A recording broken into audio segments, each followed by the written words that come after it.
Muchas gracias por la confirmación. Entonces vamos a comenzar. Vamos a hablar primero acerca de la cefalea. Y el día de ayer ya dimos las principales nociones de anatomía y fisiología. Y a partir de la misma vamos a poder entender mejor este tema. Y vamos a empezar. Teniendo en cuenta que esta condición es uno de los motivos más importantes y la más frecuente de visita a consulta externa en neurología. Y por otro lado, las cefaleas primarias están consideradas como la primera causa de discapacidad laboral. Por otra parte, cuando se aborda este tipo de enfermedades dentro de la consulta médica general y también en la de neurología, hay que entender que el 80% de nuestro éxito al momento de dar el diagnóstico va a partir de una adecuada anamnesis. Más allá de tu examen físico, que tú sepas qué preguntar a tu paciente va a permitir de que puedas tener el diagnóstico, ya sea de una cefalea primaria o una cefalea secundaria. Pero respecto a este último acápite, voy a mencionar los conceptos de cefalea primaria y cefalea secundaria. Cuando hablamos de cefalea primaria, tenemos que entender que es una entidad patológica dolorosa justificada por algún trastorno endógeno dentro del mismo sistema nervioso central. Vale decir que la fisiopatología que desencadena el dolor va a estar a cargo y va a ser producida a través de cualquiera de los órganos del sistema nervioso central, que ya los hemos repasado el día de ayer. Por otro lado, una cefalea secundaria tiene el concepto de ser una entidad patológica dolorosa justificada por algún trastorno exógeno fuera del sistema nervioso central. Cualquier otra cosa, por ejemplo, y el más común, aquel dolor de cabeza que te genera un resfriado común, una influenza, una infección por COVID, por SARS-CoV-2, te puede generar un dolor de cabeza a partir de otro tipo de vías y bases fisiopatológicas. Entonces tenemos que entenderlo de esa manera. Este dolor de cabeza es secundario a una infección viral. Esta cefalea secundaria a meningitis. Esta cefalea secundaria, a hemorragia subaracnoidea. Que es algo de a lo que más va desarrollándose este capítulo del Harrison, ¿no? Cefalea secundaria. Por otro lado, no lo hace tanta énfasis a la cefalea primaria debido a que pues, estos son trastornos un poco más diagnosticados y vistos en un consultorio de neurología. La cefalea tensional, la cefalea de tipo migraña con aura o sin aura. Esas, porque su fisiopatología está desencadenada dentro del sistema nervioso, se las considera como cefaleas primarias, las más importantes. Hay otras más relacionadas a trastornos autonómicos, rinorrea, lagrimeo, que también los voy a mencionar brevemente durante el transcurso de esta exposición y forman parte también de la cefalea primaria, porque la mayoría de la fisiopatología de estas entidades está relacionada a algún par craneal. Sí, puede ser el facial, el trigémino, los occipitales, algunos ramas que van a inervar músculos occipitales, etcétera. Entonces, y también porque este paciente tiene, pues, rinorrea, tiene salivación, está abriendo algún compromiso vegetativo de alguno de estos pares craneales mixtos. Entonces, es muy importante como primeros conceptos en dolor de cabeza, entender la diferencia entre cefalea primaria y secundaria. También esto es algo adicional de lo que se tiene que comprender acerca de lo que es el SNP4,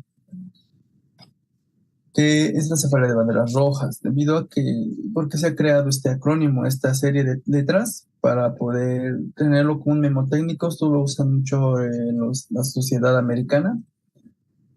Esto lo utilizaron más o menos para poder entender cuándo se considera a un dolor de cabeza una urgencia.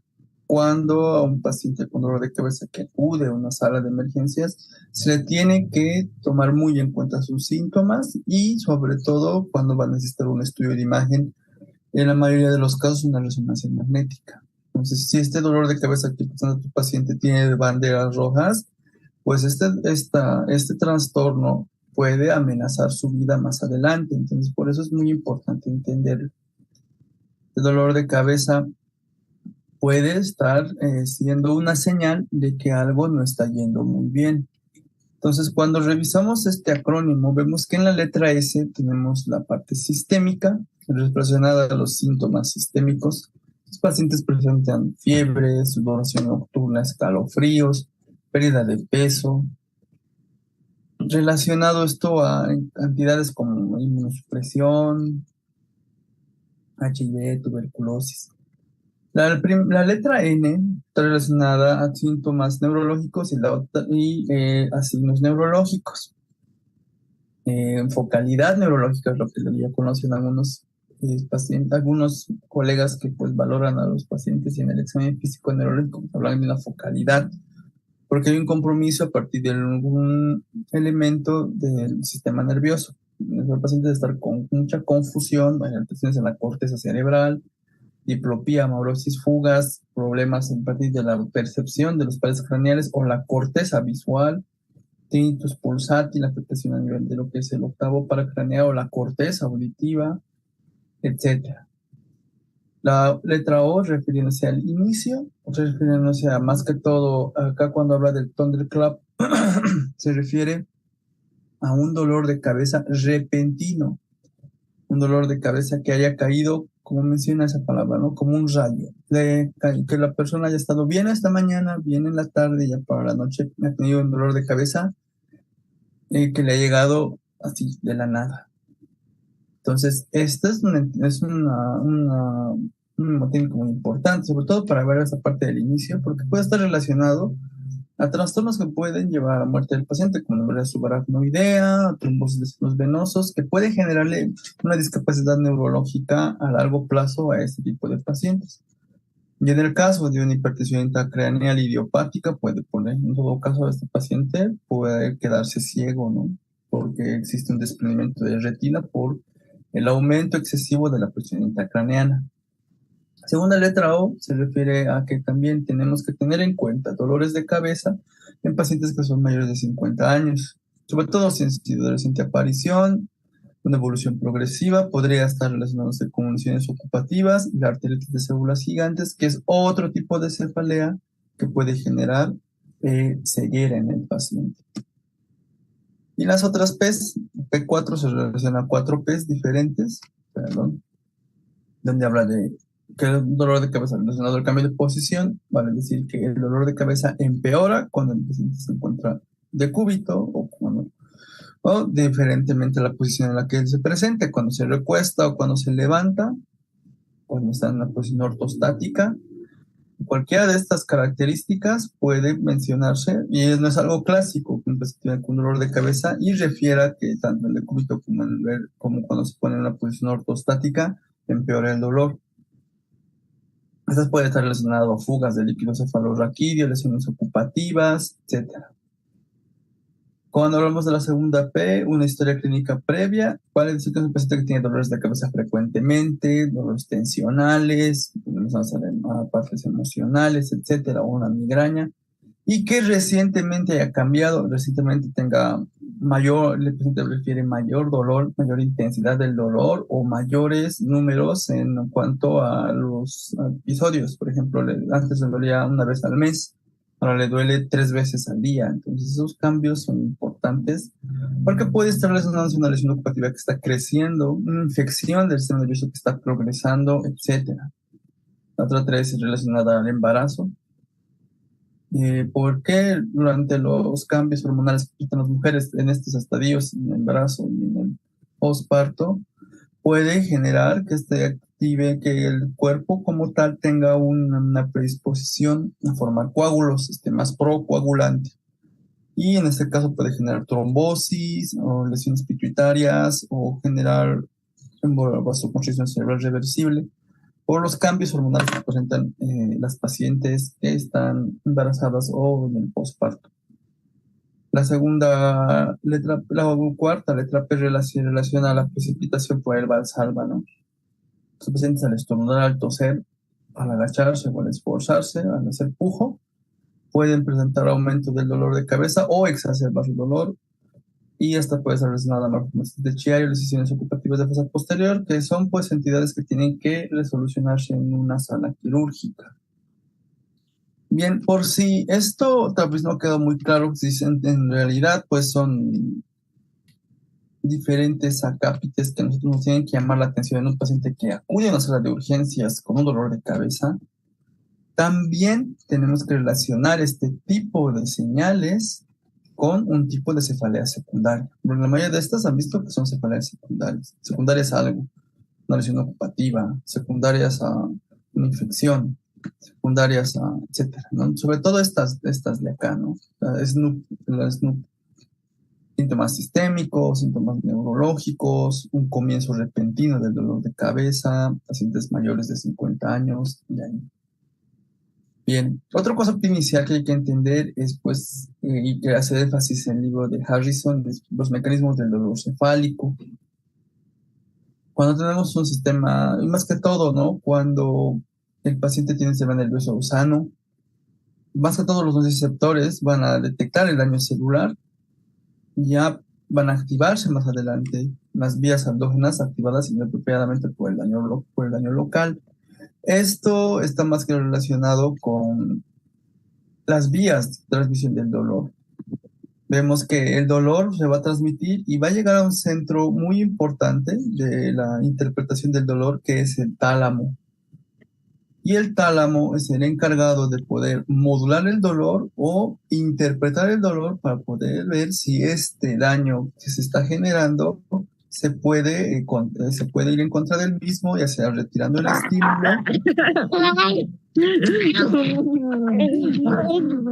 Tus micrófonos, por favor, no dejan de escuchar la clase. Bien, continuamos.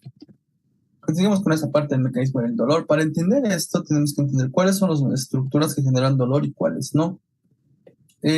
Independientemente de cómo muchas personas piensen, cuando la persona tiene dolor de cabeza, en realidad no le está doliendo el cerebro, ¿no? El parénquima cerebral no es una estructura que presente algunos receptores del dolor, como había mencionado, o que tenga conexión con vías aldógenas, pero sí algunas estructuras que estén próximas a lo que es el parénquima cerebral o que estén en el mismo conjunto de lo que es el contenido del cráneo, como por ejemplo las arterias, los senos de la dura madre, el tejido conectivo, como los del cerebro, que se puede evidenciar acá, que se relacionan más todo a la cobertura y a la separación de los dos hemisferios, y que esta cobertura de tejido conectivo también es una cobertura para algunas estructuras venosas, como los senos de la dura madre, segmentos proximales de las arterias espirales. Entonces, estos 5 elementos están mencionados en el libro de Harrison como estructuras que generan y son los causantes del dolor cefálico, ya sea un dolor de cabeza primario o secundario. Respecto al dolor cefálico primario, más relacionado a lo que es la migraña y la cefalea tipo tensión, pues están a cargo de lo que es el nervio trigémino a través de su trayecto y las conexiones que trae este mismo par craneal con este centro que había mencionado de que es del dolor, que es el tálamo, y que va, por si acaso, luego de esto, el tálamo a las cortezas del área de Brodmann, encargadas de la interpretación del dolor, al hipotálamo y a los núcleos vegetativos del tronco encefálico, sobre todo para poder tener ese control de una homeostasis adecuada. Tenemos que tener en cuenta que el trigémino trabaja con terminaciones nerviosas que están próximas a la dura madre y que están también cerca de vasos intracraneales, que son los mismos vasos sanguíneos que se encargan de llegar al quinto par craneal. Al estar relacionado el nervio trigémino con diferentes funciones en el cráneo, porque es un par craneal vegetativo, va este par craneal manifestarse en su dolor porque es una estimulación excesiva, son estímulos nerviosos constantes, muy frecuentes, desordenados, que no solamente se interpretan como dolor, sino también interpretan como percepción excesiva de ciertos estímulos y al mismo tiempo eferencias que van a generar diferentes tipos de síntomas, de los cuales, sobre todo trigémino se encarga de regular. Se encarga de regular el lagrimeo, se encarga de regular la secreción nasal. Estos pacientes van a tener congestión nasal, hiperemia conjuntival, tosis, por algunos compromisos de algunos nervios, pares craneales que son oculomotores, por ejemplo, edema periodictario. Entonces, estos son síntomas, y para que quede un resumen claro, son síntomas relacionados a pares craneales, ¿sí? Y como hemos dicho, mientras haya un compromiso del sistema nervioso, este dolor de cabeza va a ser un dolor de cabeza tipo primario, en la mayoría de los casos. Y este esquema es un poco más resumido y con muchas vías nerviosas a partir de las cuales se inicia de lo que es una estimulación a partir de la corteza cerebral, ya sea esto que todavía sigue en estudio, cómo inicia un episodio de migraña, porque si la ciencia hubiera encontrado cuál es la causa y qué es lo que desencadena un episodio migrañoso, que hay teorías, ¿no? Pero si pues nosotros hubiéramos descubierto como tal cuál es la causa más importante, pues la migraña ya hubiera desaparecido, pero no hay una causa como tal. Se habla de teorías, ¿no? Estímulos, que estos pacientes, por ejemplo, hayan presentado algún tipo de problema emocional, hayan presentado exposición a ciertos alimentos, cafeína, queso, quesos que están con muchos compuestos de nitratos, por ejemplo, exposición a olores muy fuertes, o sea, una hiperestimulación de la corteza cerebral que va a generar que van a mandar una estimulación aferente a centros que van a estar relacionados en otros lugares de la corteza y el mismo tálamo o al hipotálamo inclusive, y esta estimulación va a llegar a lo que es el nervio trigémino y a las raíces de C1 y C3. Perdón.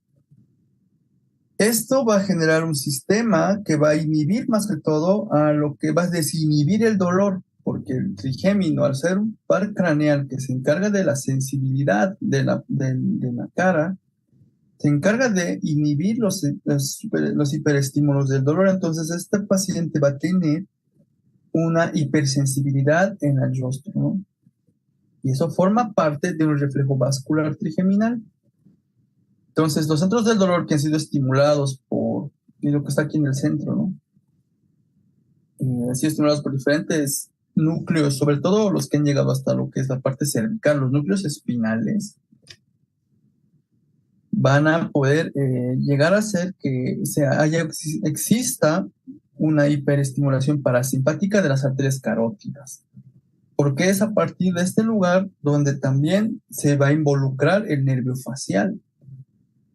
Y esto a la larga va a generar una estimulación de los centros del dolor a partir de la conexión del nervio trigémino que llegó hasta acá y estimuló el nervio facial. Dos nervios mixtos encargados de no solo la parte sensitiva, sino la parte motora de lo que es la cara. Entonces, de esta manera se puede ver que la vasodilatación que se genera a partir de una salida parasimpática, toda la parte de los senos carotídeos acá, van a generar una hiperestimulación, una hipersensibilidad a partir de lo que es los diferentes receptores de la sensibilidad en todo lo que es la cara.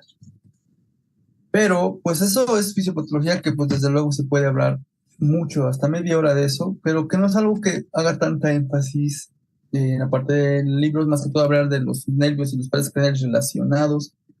¿Por qué? Porque eso nos va a permitir entender los criterios diagnósticos de la migraña. Estos pacientes tienen repetidos ataques, o sea, no con un solo dolor de cabeza se va a diagnosticar la migraña, tienen que ser varios. Estos deben durar de 4 a 72 horas. Muchos neurólogos promedian ya esta duración a 24 horas.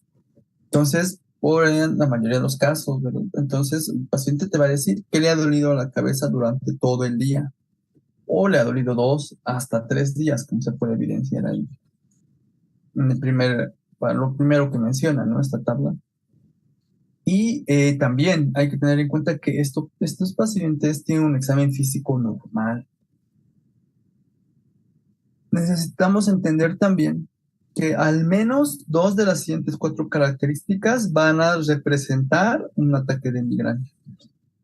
dolor unilateral, porque nosotros hemos visto que en la fisiopatología de la migraña había el compromiso de lo que era el sistema carotidio, pero yo hablé no habla de ambos lados, ¿no? La parte de la corteza se estimula solamente en un lado, las terminaciones van y viajan al tálamo y todo, como pueden ver acá, era unilateral, ¿sí? Por tanto, el dolor en el más del 90% de los casos siempre va a ser unilateral. El dolor de cabeza es pulsátil. Al paciente le duele como si fueran latidos. Es el segundo que se menciona acá. Un dolor de cabeza que se agrava con el movimiento. Y es un dolor de cabeza con una intensidad moderada severa.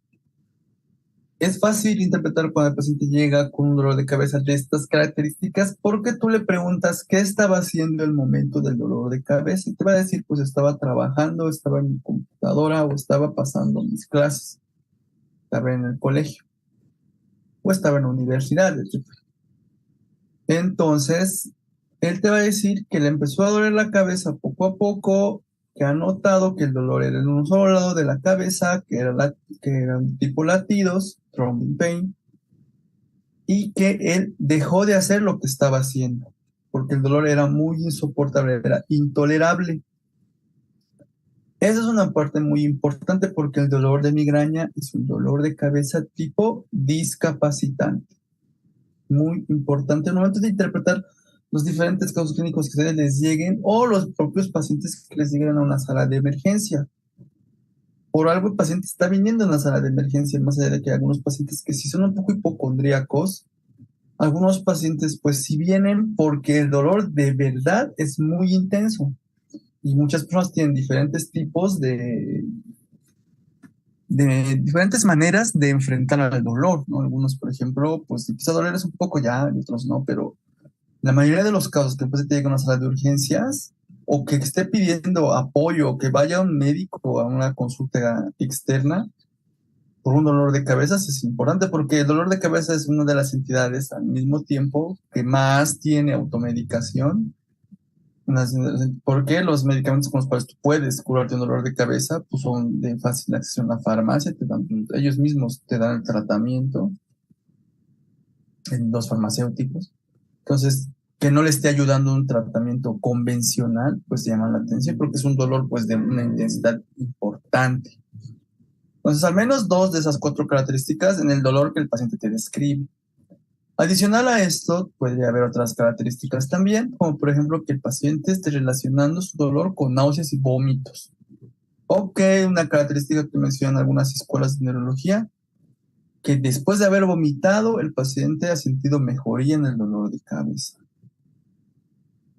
También relacionado a fotofobia y fonofobia, vale decir que cuando tú le valoras las pupilas, este paciente está haciendo un examen físico, te das cuenta que la luz empeora su dolor de cabeza o él no puede tolerar la luz. Es un estímulo muy intenso. Hemos mencionado que aquellos estímulos que sean muy agresivos para la corteza, como por ejemplo la percepción de la luz o la percepción de sonidos muy intensos, van a hacer que esos mismos pasos fisiopatológicos vuelvan o puedan continuar o estén constantemente volviendo a pasar, ¿no? Entonces, la fotofobia y la fonofobia son muy importantes, sobre todo porque igual estamos relacionándolo con los pares craneales y que estas son funciones que se pueden, más que todo, percibir a partir de los mismos. Entonces, si el paciente menciona que durante el episodio de dolor no puede tolerar la luz, no puede tolerar los sonidos fuertes, pues este paciente, pues un paciente que probablemente tenga una crisis de migraña. Es clásico el paciente que tiene esto porque él mismo deja de hacer lo que estaba haciendo, deja de pasar las clases, deja de trabajar, deja de hacer lo que estaba haciendo y se va a su cuarto donde está oscuro, donde hay un poco más de silencio y eso es lo que él te va a describir, ¿no? En sus episodios de dolor, que pues no puedo tolerar el dolor, es muy fuerte, me tomo tales pastillas, no me ayudan y la única manera en que me pueda recuperar es descansando y no me recostar porque no está haciendo movimiento porque en un lugar donde él pueda descansar es un lugar donde no hay ruido, donde no hay sonido, donde no hay luces, entonces es fácil interpretar un episodio de migraña, ¿no? Con estos detalles que les he dado acá, pues desde luego van a poder ustedes entender mejor esto.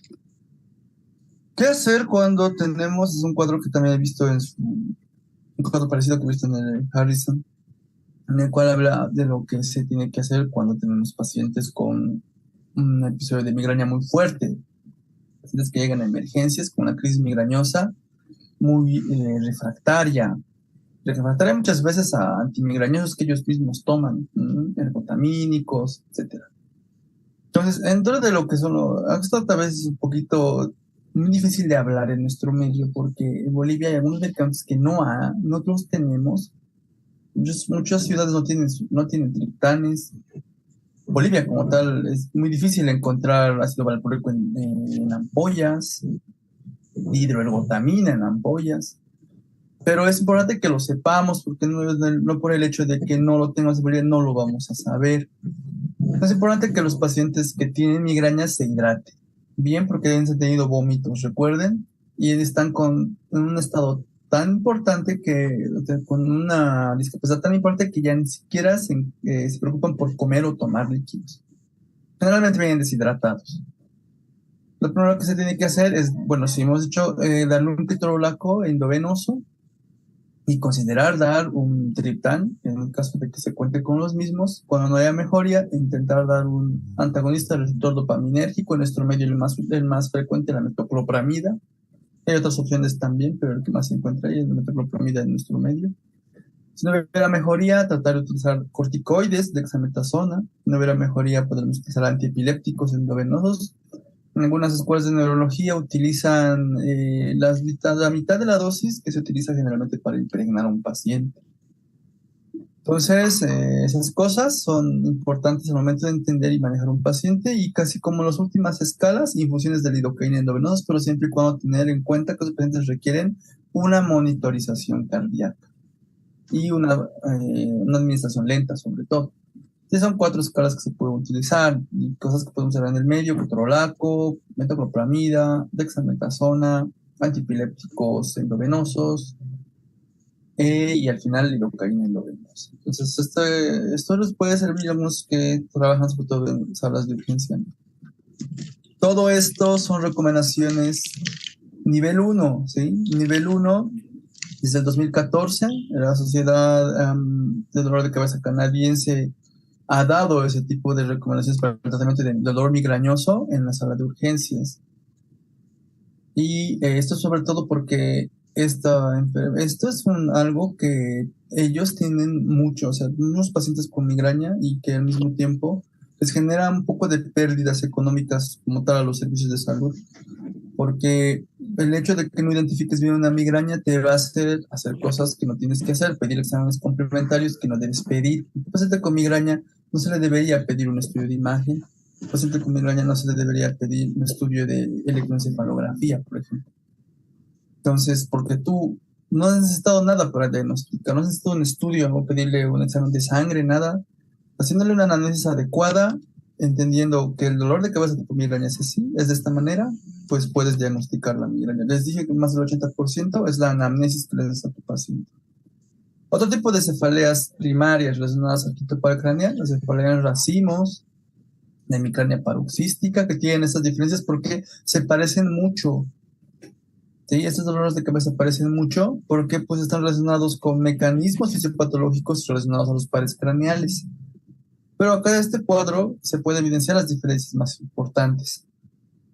Por ejemplo, los pacientes que tienen migraña crónica, ellos les duele porque ese es un dolor de cabeza diario. Cuando hay una migraña crónica, pues se cronifica y empieza a dar dolores de cabeza diarios, porque la migraña que les he mencionado diapositivas antes es una migraña que generalmente se evidencia 1 o 2 veces al mes máximo. Cuando esta se cronifica o está descontrolada y se vuelve diaria, recordar que el dolor de cabeza dura más de 4 horas. Aquellos pacientes que tienen dolor de cabeza tipo tensión, emocionales, que tienen problemas, etcétera, que prefieren que tienen un dolor más que todo en la región de la nuca y en los músculos del cuello, son otros pacientes que igual tienen más de 4 horas, o sea, duración del dolor es de más de 4 horas. Aquellos pacientes que tienen dolor de cabeza menor a 4 horas, aquellos que tienen cefalea en brotes, hemicráneas paroxísticas, o el SUN y el SUNA, que están relacionados más que todo a dolores de cabeza, que son pacientes que en un lado de la cara tienen hiperemia conjuntival, el ojo rojo, tienen lagrimeo, y estos pacientes pues te van a mencionar que el dolor de cabeza les dura solo unos minutos, unas horas, y es una manera en la cual nosotros podemos diferenciar si este paciente tiene una cefalea primaria tipo migraña o relacionado a otro tipo de trastornos. Volviendo a mencionar que estos trastornos que están acá en la mitad de la tabla son trastornos muy poco frecuentes y que pues generalmente a veces lo ven los médicos neurólogos. Bien, respecto a la cefalea nueva, diaria y persistente, son pues, parámetros que vamos a ir hablándolo más adelante. También hay otro tipo de dolores, ¿no? Como los secundarios a algo, ¿no? Pacientes que han tenido dolores de cabeza secundarios a golpes en la cabeza, secundarios a algunas inflamaciones, arteritis células gigantes, sarcoidosis, una de muy poco frecuente, etcétera. Yo hemos hablado de causas secundarias, ¿no? Causas primarias, secundarias. Esta es una tabla que usa la Academia Americana de Neurología y gusta ponerlo acá porque también nos ayuda a... puedo decir que desenvuelve un poco mejor cómo está esta tabla y acá por lo menos nos ayuda a entender mejor cómo es esto. Cuando hablamos del dolor de cabeza tipo clúster, generalmente este es un dolor de cabeza que puede durar de 15 a 180 minutos. Diferencia de la migraña parasítica que dura de 2 a 30 minutos, o la que es el SUNA, que que tiene dolores, manifestaciones en la cara de un solo lado, dura 600 segundos por máximo, ¿no? Entonces, Doctor, una pregunta, ¿no se puede traducir en español eso? Está en inglés. lo vamos a pasar traducido a sus diapositivas, o sea, cuando lo pasen, ¿no? Ah, ya, gracias, doctor. Entonces, debemos tener en cuenta esas cosas, ¿verdad? Y también la relación en cuanto a lo que es el femenino masculino, los pacientes que tienen dolores tipo clúster, que son más frecuentes, por ejemplo, en los varones, la migraña parasítica más en mujeres, el tratamiento que va a responder en la migraña parasítica más puede la indometacina, y también como pasa en la migraña continua, que son pacientes que pueden tener dolor hasta días. Entonces, otros que van a responder a antipilépticos como la motrigina y el topiramato, que son los dolores de cabeza unilaterales, y diferentes características que acabo de mencionar. Este otro cuadro igual lo menciona el libro de Harrison, mencionando que hay dolores de cabeza que pueden considerarse graves, y es lo que me mencionado también en un principio, en algunas banderas rojas, que haya la peor cefalea, peor dolor de cabeza percibido, un dolor de cabeza muy intenso, empeoramiento los últimos días, dolor que dificulta el sueño. Entonces, estas cosas nos permiten a nosotros entender que el paciente no está recibiendo un tratamiento adecuado. ¿Cuándo pedimos resonancia magnética en un paciente? Bueno, la resonancia magnética en nuestro país es muy limitada, y esto a veces lo utilizamos en algunas escuelas las americanas porque esto, cuando hay la disponibilidad, o los seguros médicos tienen la disponibilidad de usar resonancia magnética, a veces aprovechan mucho este beneficio y le piden a todos los pacientes con dolor de cabeza.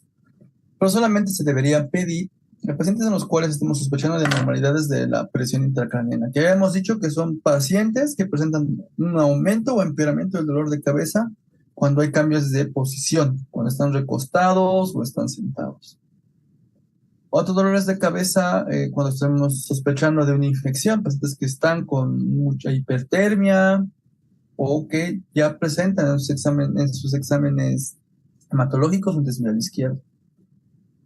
Enfermedades neoplásicas, por ejemplo, pacientes que han tenido antecedentes, ustedes estén teniendo los últimos meses síntomas B, ¿no? Que hayan perdido peso, que hayan estado diagnosticados previamente de alguna enfermedad neoplásica.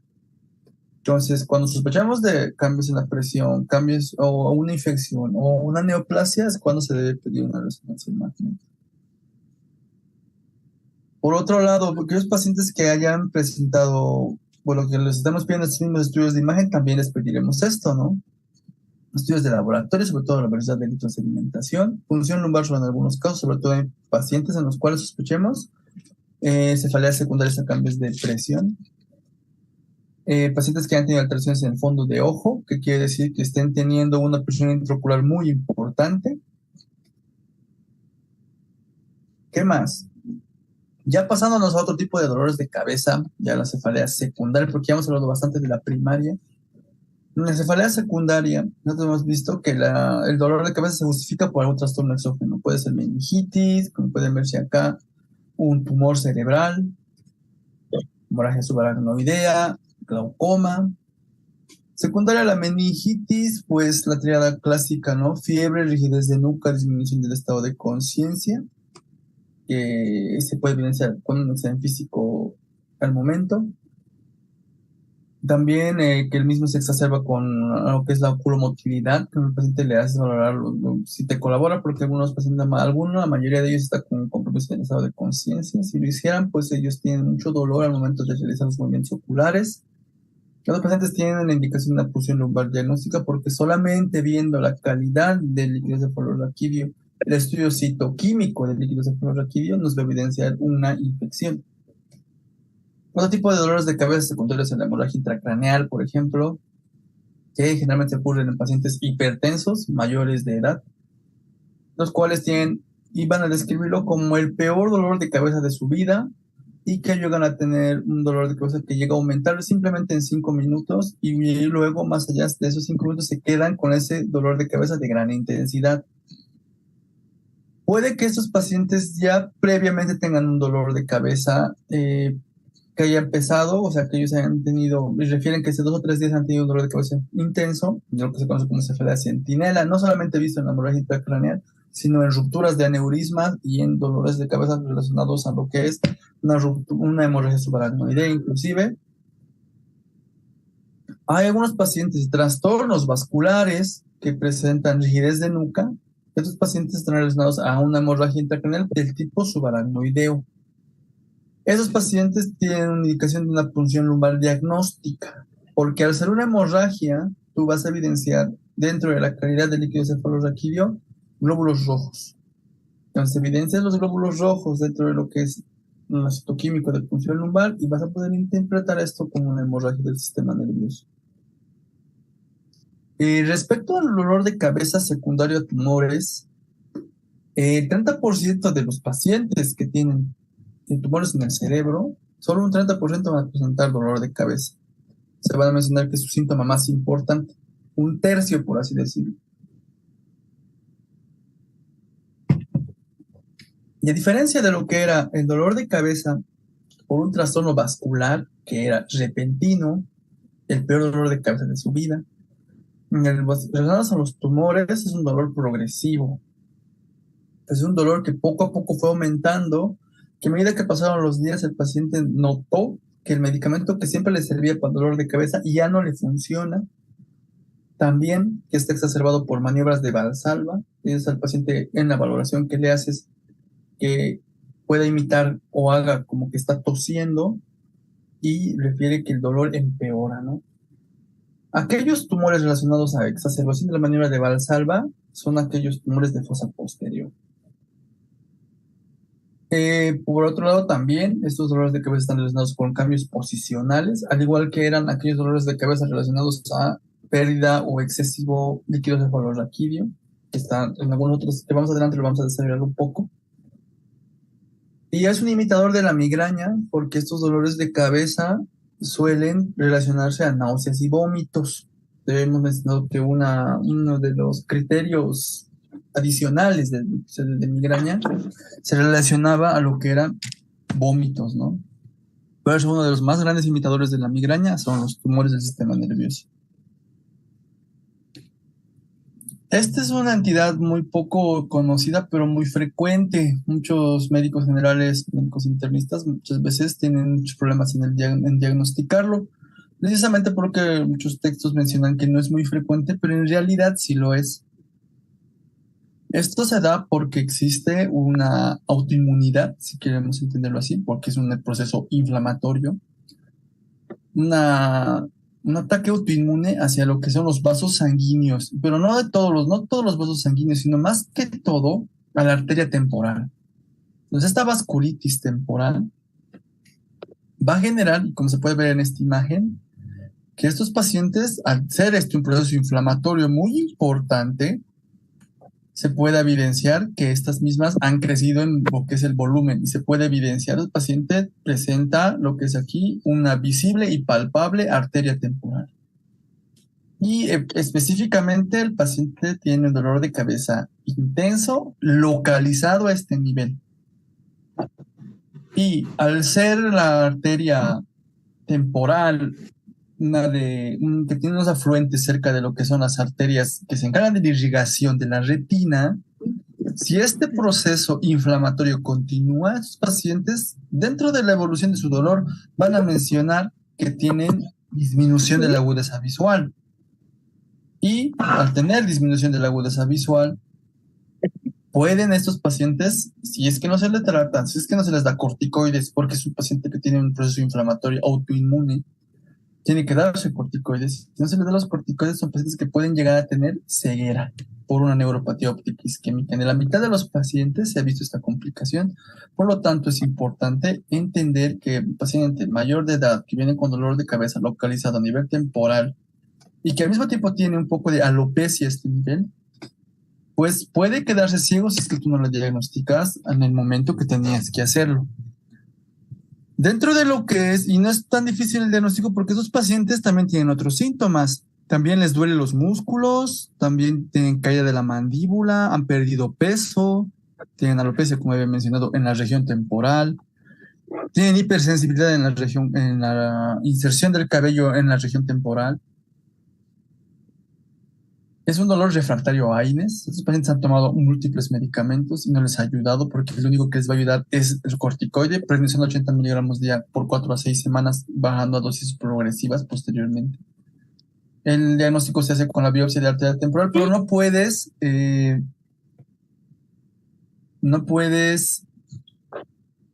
esperar a que te salga el resultado de biopsia para darle un tratamiento. Si este paciente tiene los síntomas clínicos claros que se han mencionado y menciona el libro de Harrison, si tiene los síntomas que te he dicho, pues tienes que iniciar el tratamiento cuanto antes. Pues una enfermedad autoinmune tiene que empezar su tratamiento lo más pronto posible. Es una norma dentro de lo que es la medicina interna. En más del 80% de las enfermedades mediadas por autoanticuerpos. No vas a esperar a que salga el resultado de biopsia para darle el tratamiento. Tú tienes que dar el tratamiento lo más pronto posible porque también puedes diagnosticarlo con resultados de laboratorio. Reactantes de fase aguda elevados, la velocidad de eritrosedimentación elevada o, en todo caso, el PCR. Por eso mencionaba en diapositivas pasadas que un estudio importante en un paciente con dolor de cabeza en estudio es los reactantes de fase aguda. Otro tipo de dolor de cabeza secundario, por ejemplo, secundaria glaucoma. Estos pacientes igual tienen náuseas y vómitos, también pueden tener una migraña y inicia con un dolor ocular intenso. ¿Sí?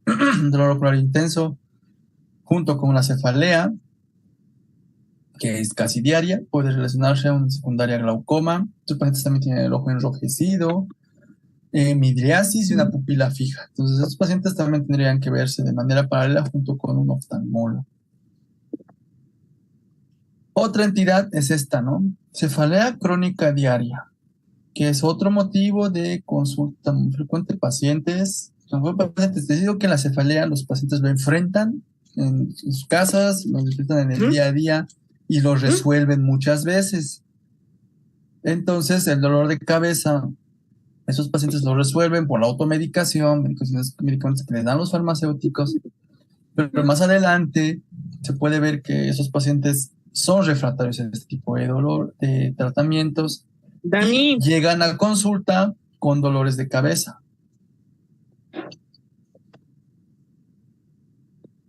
Bien, entonces, pacientes que te van a mencionar que han tenido durante el mes, por favor apague su micrófono. Son pacientes que mencionan que al menos durante todo el mes, 15 días han tenido dolor de cabeza. En resumen, les duele la cabeza todos los días. 4% de los pacientes adultos mencionan ese trastorno. Creo que es algo que está muy, no sé, mal dicho porque es algo más frecuente, pero en el texto lo menciona como 4% si lo vamos a manejar. Este dolor de cabeza puede ser primario, secundario o mixto. pacientes que tienen, por ejemplo, un dolor de cabeza tipo tensional y al mismo tiempo tienen un dolor de cabeza secundario a una infección. Cuando se trata de una cefalea primaria, el tratamiento, amitriptilina 1 mg/kg peso. Tienes una cefalea secundaria, o sea, una cefalea primaria hemos visto las herramientas para diagnosticarla. Síntomas relacionados a los pares craneales. Cefalea secundaria, dentro de la anamnesis, dentro de la valoración del examen físico, se han encontrado algunas cosas más. El SNUP.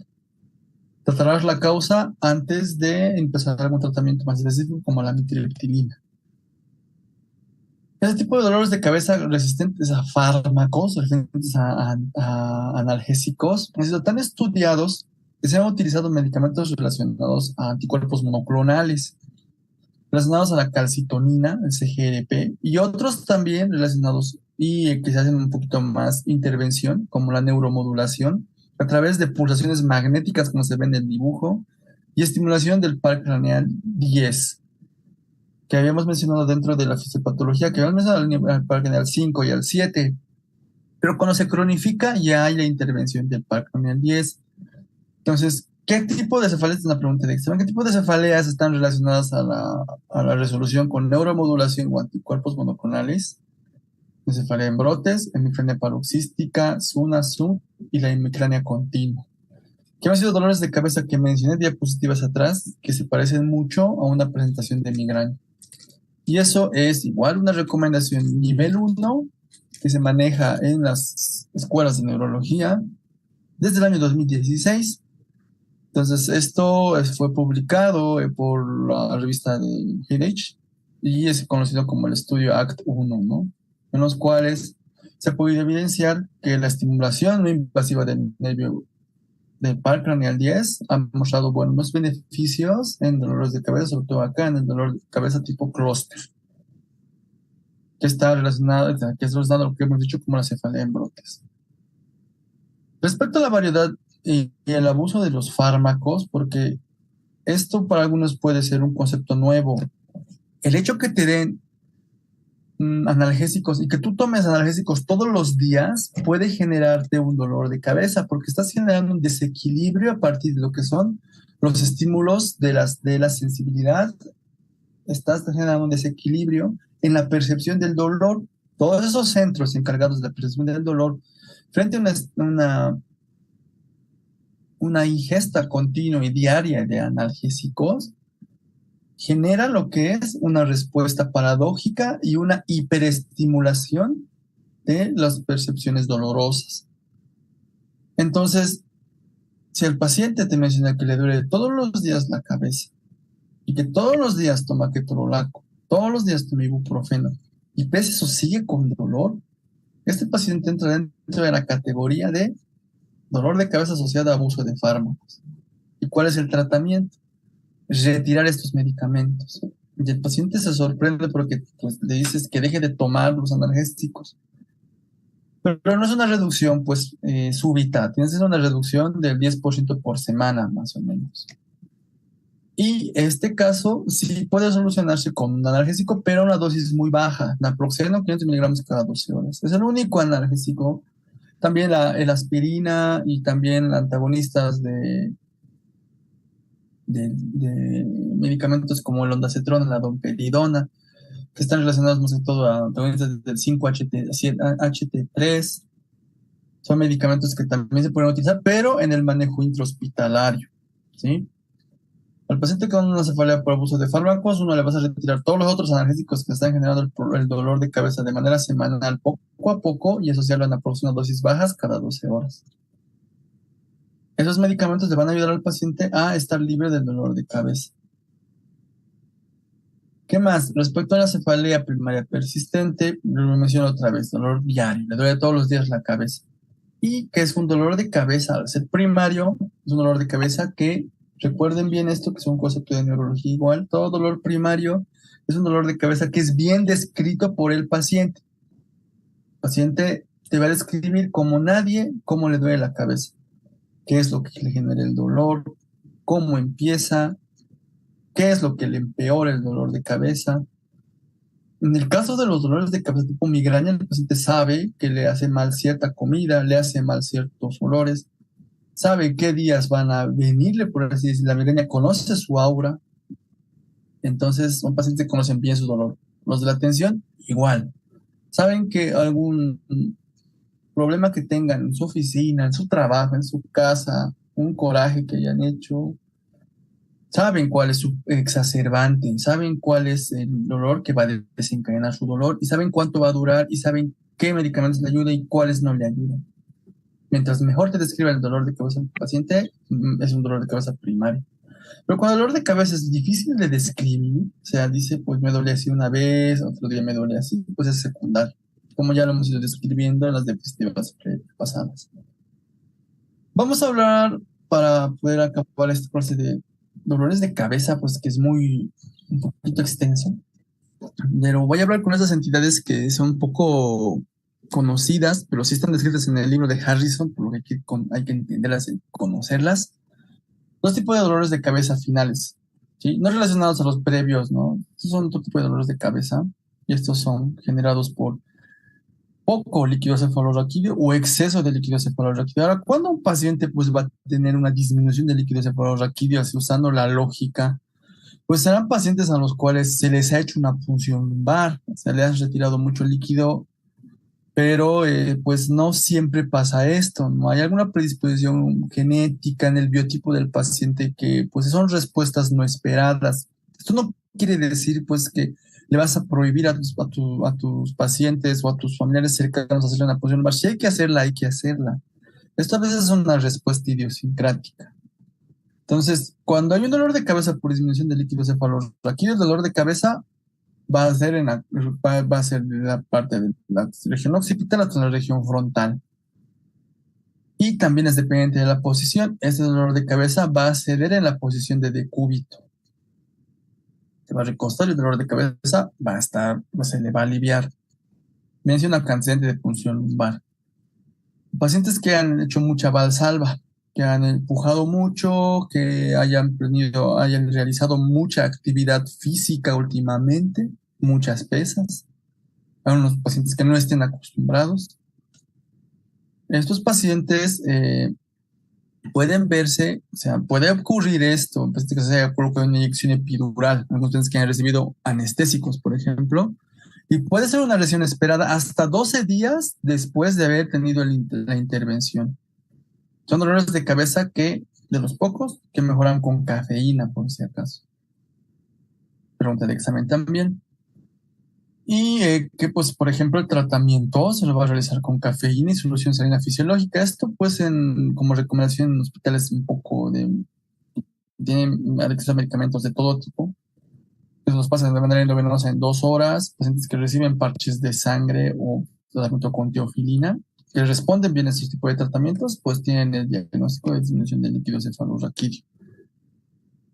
En su resonancia magnética, estos pacientes van a presentar como un cerebro bien deshidratado. O sea, la resonancia magnética va a evidenciar un cerebro más chico de lo normal.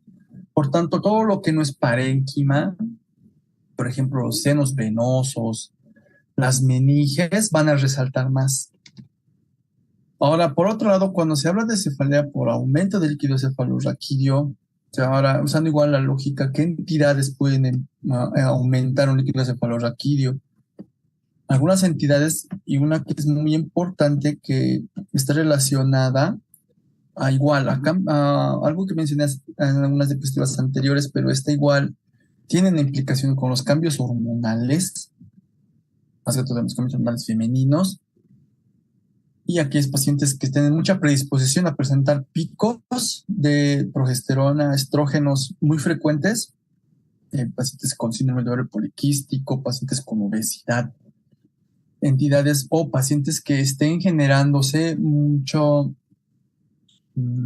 exceso de lo que es dióxido de carbono, las roncadoras, ahí estamos, las que roncan en las noches y tienen mucho dióxido de carbono, que químicamente va a generar que se pueda formar más líquido cefalorraquídeo y sean pacientes que presenten un aumento del líquido cefalorraquídeo. A lo contrario del otro, en la disminución del líquido cefalorraquídeo el paciente se recostaba y estaba muy bien. Acá cuando se recuestan el dolor de cabeza empeora. Los pacientes no pueden dormir, ¿sí? El dolor de cabeza es holocráneo, le duele toda la cabeza. Tiene síntomas oculares. Estos pacientes mencionan que llegan a perder la visión por completo a momentos, la llegan a recuperar en otros momentos porque tienen una sintomatología muy fluctuante. La resonancia magnética va a evidenciar evidentemente una alteración a nivel de lo que son la presión la disminución de la percepción de los surcos cerebrales, porque este cerebro está muy dilatado, hay mucho líquido cefalorraquídeo. Los globos oculares van a evidenciarse como ponchados, o sea, aplanados. Y el de tratamiento, punción lumbar, porque estos pacientes tienen mucho líquido cefalorraquídeo, vas a retirar 20-30 mililitros y el paciente va a presentar mejoría del dolor de cabeza en la postpunción lumbar. Después de hacer la punción, el paciente refiere mejoría del dolor de cabeza. Los libros de medicina interna hablan de un retiro de 20-30 mililitros, pero en la práctica de neurología, cuando se le hace la punción lumbar, se deja de hacer la punción cuando el paciente, durante la punción, te menciona que ya mejoraron su dolor de cabeza. El tratamiento adicional, acetazolamida, 250-500 miligramos cada 12 horas, uso de topiramato.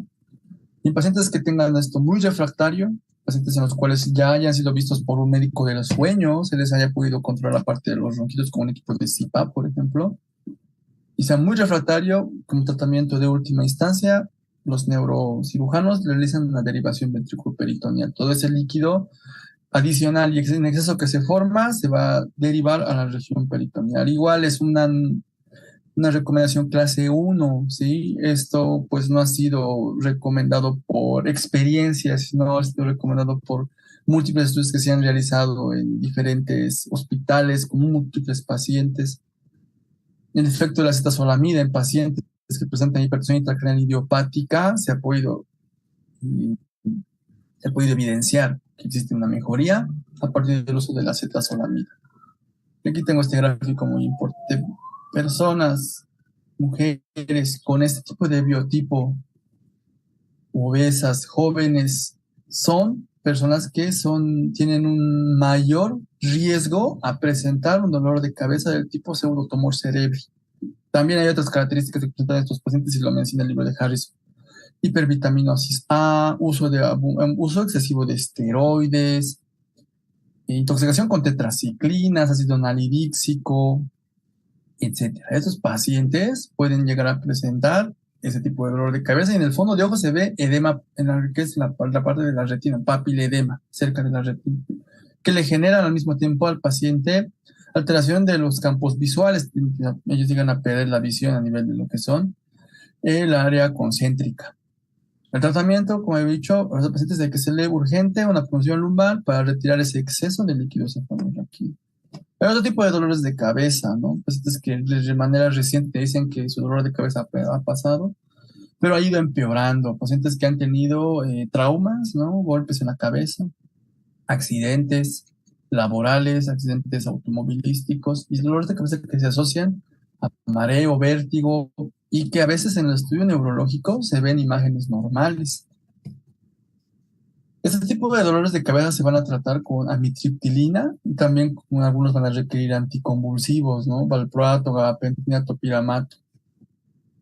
Otra vez, el dolor de cabeza es muy importante abordarlo con una adecuada anamnesis. Le dirás al paciente que llega a tu consulta, ¿ha tenido un golpe de cabeza reciente o el que usted llegue a acordarse?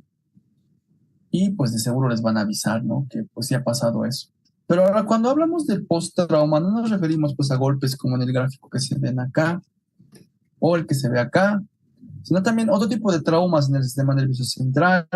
Pacientes que han tenido el antecedente de una meningitis viral, relacionados sobre todo en muchos casos a traumas o trastornos que han generado muchos disturbios en el sistema nervioso, como el herpes, la meningitis por herpes, parasitosis en nuestro medio, más que todo la neurocisticercosis, secciones de carótida, hemorragias subaracnoideas, cirugías intracraneales. Estos también son conocidos como traumas previos, ¿no? O sea, no siempre un golpe. También podemos relacionarlo a aquellas entidades que han generado muchos disturbios en el sistema nervioso o hayan requerido de una internación. Todas estas entidades, las últimas 5, excepto la parestesis que puede ser tratada, ¿ves? Puede ser tratada, pero no es lo ideal en un consultorio. La mayoría de estas entidades todas se ven en pacientes que se han hospitalizado. Entonces, el paciente te mencionará, sí, alguna vez me hospitalicé en una sala de neurología, en una sala de medicina interna, 2, 3 semanas por tal motivo. Eso también es un trauma, ¿no? Y puede generarle hasta 10 o 20 años después un dolor de cabeza. Bien, como conclusiones. El primer nivel de atención debe estar preparado para identificar causas secundarias del dolor de cabeza porque son generalmente los dolores de cabeza que van a llevar a la muerte del paciente. Por eso se debe identificar adecuadamente banderas rojas. También se debe tener en cuenta que las banderas rojas, la acumulación de las mismas nos va a llevar a pedir estudios de imagen y referir al paciente a una especialidad, neurólogo, sobre todo. En caso de sospechar una cefalea primaria, el paciente tiene edades cortas, o sea, es un niño que estaba en la escuela y tuvo un dolor de un tipo migraña, un tipo de dolor de cabeza tipo migraña, casi un 90% de las veces se va a relacionar a un debut migrañoso. Pero no es algo sine qua nime. Los últimos estudios de epidemiología, bueno, la mayoría de ellos menciona que el pico de migraña está entre los 30 a 40 años. Y el otro pico está en lo que es las primeras edades, ¿no? Las niños o adolescentes que han sido retirados de la escuela porque no han podido continuar pasando clases. Recordar otra vez que el dolor de migraña es muy discapacitante. La cefalea que se autolimita con AINES en la mayoría de los casos van a ir empeorando, por lo cual se debe estudiar pues en los tipos de causas, ¿no? Por ejemplo, el dolor pueden ser dolores de cabeza que están progresando como los tumores o algunos tipos de trombosis cerebrales que pueden ser hasta 14, 21 días, que pueden estar empeorando progresivamente y muy lentamente. Hay que tener en cuenta las banderas rojas una vez más. También hay que enseñar al paciente que debe conocer su cefalea, pero que ellos ya lo hacen por sí solos, como hemos dicho en las cefaleas tipo primarias, porque esto va a ayudar que ellos puedan tener una calidad de vida adecuada, saber qué alimentos le pueden empeorar la migraña, tener en cuenta qué medicamentos les sirven, cuáles no, etcétera. Entonces, que el paciente conozca su dolor también ayuda a que él tenga una mejor calidad de vida. Y eso sería todo por ahora, pues un tema extenso, lo hemos resumido y espero que se haya podido pues hablar de lo más importante.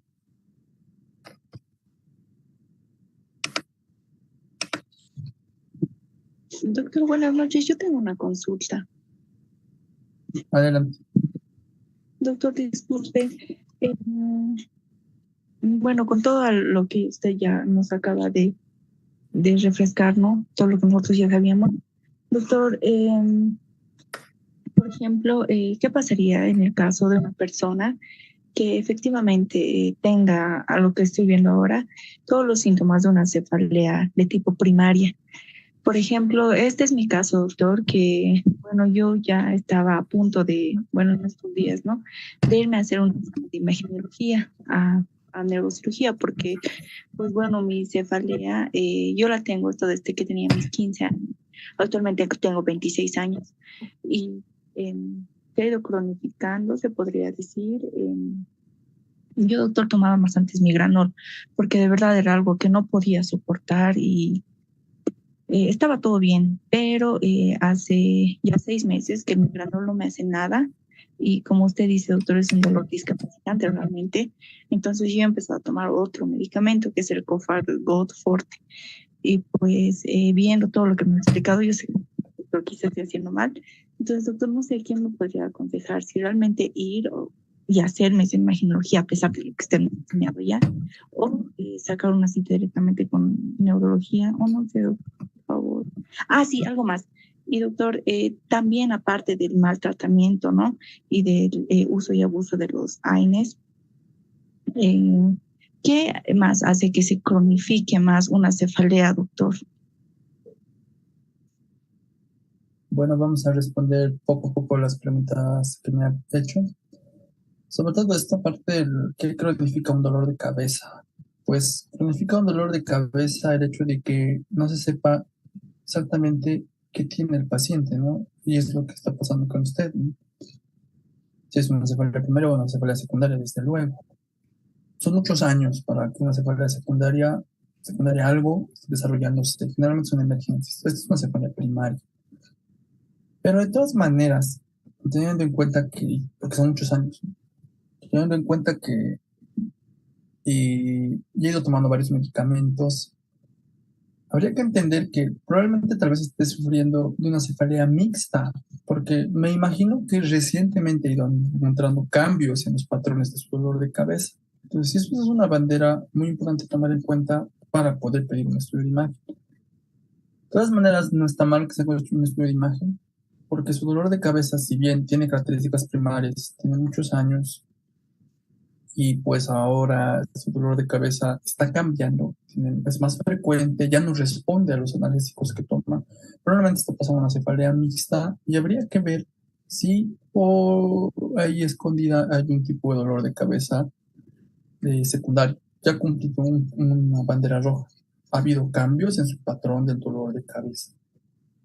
Y otro, porque ¿qué cambios ha habido? Y también porque resiste a los medicamentos, ¿no?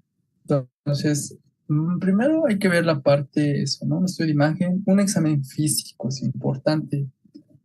Por eso es importante que vea un colega con experiencia, ¿no? Que le valore, que le haga un fondo de ojo, que le vea antecedentes, que pueda interpretar toda esa información y le dé un diagnóstico como tal.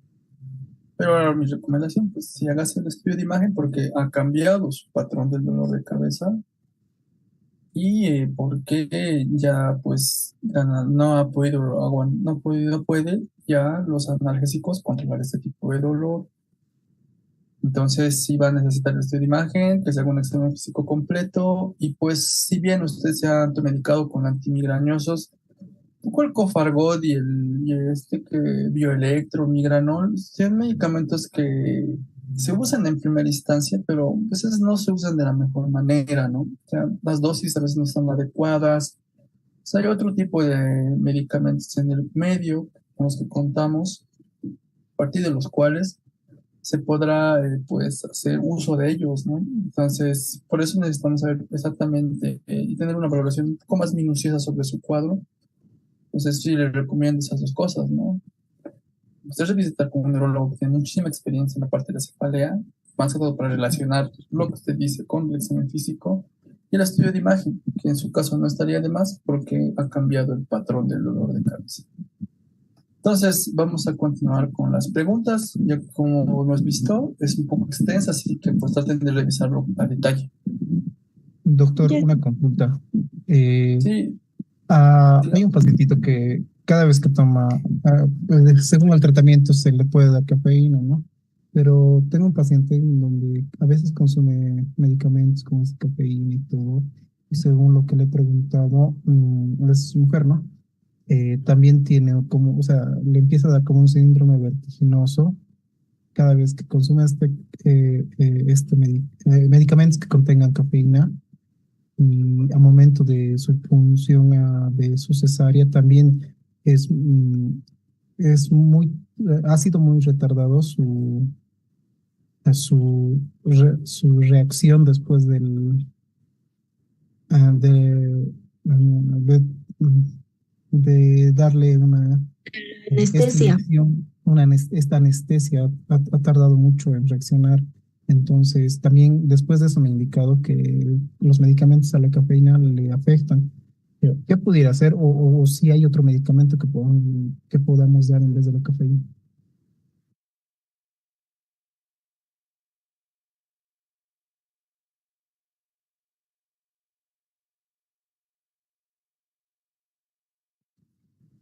bueno, entonces su caso es un poquito más complejo, ¿no? Y pues quiero interpretarlo de la siguiente manera. Y vamos a hacer lo más breves posibles para que se respete un poco la clase, ¿no? Que esto, más allá de ser es una sesión un poco más académica, ¿no? Pero estamos relacionándolo como para poder poder consolidar conocimientos. Entonces, lo que quiero entender es que el dolor de cabeza vino después del procedimiento de la punción lumbar.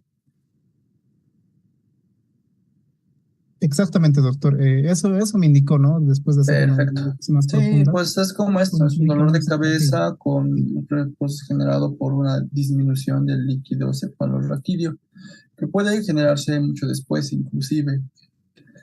Pues tiene que ser abordado igual con un estudio de imagen adecuado, un estudio de contrastado, para poder corroborar este diagnóstico y los hallazgos que hemos visto hoy, ¿no? Bueno, lo que he mencionado, ¿no? Un Pues sí, cerebro mi con un pregunta era parénquima más si hay otro chico, medicamento, claro, si hay porque otro ahorita, medicamento. más que dar solución, así como me dice, ¿qué medicamento le podemos dar? Más que dar una solución, pues lo que tenemos que entender es qué tipo de dolor de cabeza trae.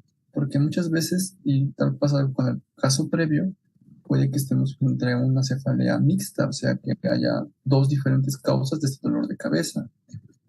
A veces a los pacientes, el hecho de que tengan ese miedo de que tienen algo, puede que les genere también una cefalea de tipo tensión. Entonces puede haber ya también una cefalea primaria en el fondo de eso. Por eso, a ese paciente se le recomendaría igual hacerse un estudio de imagen y ser visto por un paciente, por un médico neurólogo para que se le haga una valoración pues, completa, ¿no? Revisación completa y así. La cafeína le está empeorando, pues probablemente el tratamiento se pueda cambiar a otro, ¿no? Porque no es el único tratamiento que se le puede dar para este tipo de dolores de cabeza. Probablemente requiere una intervención con un parche hemático o simplemente sea el dolor de cabeza primario el que le está generando los dolores de cabeza ahora, ¿no? Pero todo eso con una anamnesis adecuada y una exploración física pues completa. Gracias, doctor, por explicarse. Ahora vamos a pasar a responder las preguntas pues, si tienen algunas preguntas, tal vez podrían escribirlas por el chat.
Doctor, buenas noches. Una consulta. La anterior diapositiva, el tratamiento era triptanos y, bueno, otros hemos colocado paracetamol. ¿Puede justificar esa respuesta, por favor? Gracias.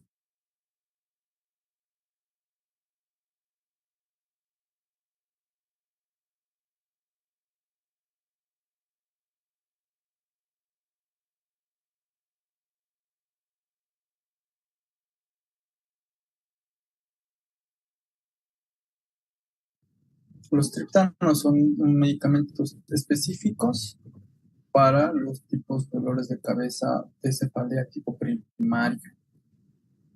Entonces, por eso, pues, se utilizan más que todo en este caso, como en el que ha sido el caso del paciente. Bueno, porque cuando hay el cuadro en Haddison, los primarios está pues lo que es, lo que usted menciona, triptanos, también está los AINES y también los analgésicos. Ya como Claro. preventivos, profilácticos están lo que hemos, dopamina, serotonina, todo eso, ¿no? Exacto, pero por eso le preguntan con cuál se queda usted frente a un dolor de cabeza que para usted es un dolor primario y tiene a la mano todos esos medicamentos. ¿Cuál preferiría utilizar? ¿Un medicamento específico o un medicamento que va a ayudarle a nivel general? Está bien, doctor. Gracias.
En esta pregunta hay un debate en la parte de que se habla como punción lumbar diagnóstica. La respuesta es la cefalea por meningitis, pero también se puede hablar de la cefalea por hemorragia subaracnoidea. Pero cuando se enfrentan a una pregunta en la cual haya dos respuestas casi, la que tiene que valer es la que sí o sí se debe hacer. Y en la cefalea por meningitis sí o sí se hace la punción lumbar y lo menciona así el libro. La hemorragia subaracnoidea utiliza la punción lumbar como un examen complementario, o sea, no siempre se lo va a hacer. Así que con estos casos inclínense siempre por la respuesta que valga más. Y en este caso, toda meningitis va a ser una punción lumbar, pero no toda hemorragia subaracnoidea una punción lumbar, porque en la hemorragia subaracnoidea se tiene que pedir estudios de imagen.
Doctor, una consulta. La pregunta breve porque ya estamos en la finalización. Sí, Dígame. quería consultarle, en caso de la cefalea en racimos, en caso de ser aguda, ¿cuál sería el tratamiento en sí? No he entendido eso muy bien. ¿Sería el oxígeno o sería el verapamilo, quizá? Se habla de diferentes tipos de escalas de tratamiento en el parte de la cefalea en racimos. Cuando hablamos de un tratamiento que sea pues de una administración más rápida, siempre se va, o sea, son opciones, ¿no? El oxígeno, desde luego, y se lo pone acá porque no hay otro tipo de cefaleas primarias que te ayuden tanto el oxígeno como este tipo de dolor, la cefalea en racimos, ¿no? Entonces, un poquito le hacemos un poquito ahí la énfasis, ¿no? Cuando hay un ataque, desde luego el oxígeno. Pero este paciente no va a vivir con oxígeno, entonces por eso el verapamilo entra ya en el tratamiento más preventivo,